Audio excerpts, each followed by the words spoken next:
नमस्कार दोस्तों, आइए कुछ कानून की बात जानते हैं। में वादी एवं प्रतिवादी न्यायालय पर उपस्थित नहीं होते हैं, तो वादी की अनुपस्थिति में मुकदमा खारिज हो जाता है और प्रतिवादी के अनुपस्थिति में मुकदमा वादी के पक्ष में एक पक्षी हो जाता है।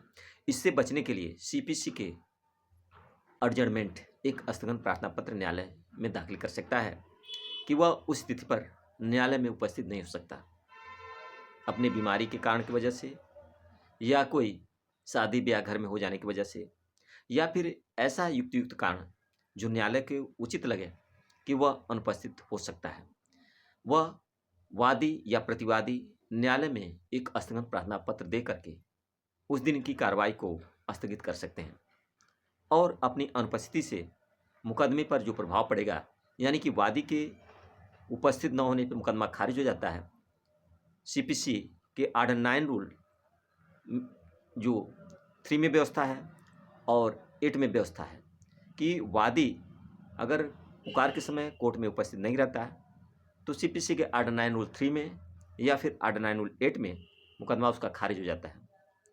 यदि पुकार के समय प्रतिवादी उपस्थित नहीं रहता है, तो सीपीसी के आर्डर 9 रूल 6 में मुकदमा उसका एक पक्षी हो जाएगा वादी के पक्ष में। इससे बचने के लिए वादी अगर अनुपस्थित होना चाहता है, तो एक स्थगन प्रार्थना पत्र न्यायालय में दाखिल कर सकता है सीपीसी के आर्डर 17 रूल 1 के माध्यम से कि वह उचित कारण देते हुए कि वह क्यों अनुपस्थित हो रहा है, और न्यायालय उसके स्थगन को अगर उचित लगता है तो स्वीकार कर सकती है और कार्रवाई को अगले तिथि तक स्थगित कर सकती है।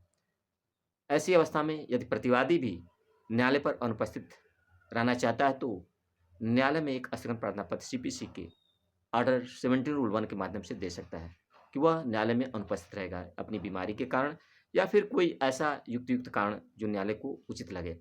वादी और प्रतिवादी अपने अनुपस्थिति के लिए कार्रवाई को स्थगन करने के लिए न्यायालय में सीपीसी आर्डर 17 रूल 1 के माध्यम से प्रार्थना पत्र दे सकते हैं। दोस्तों, जानकारी कैसी लगी?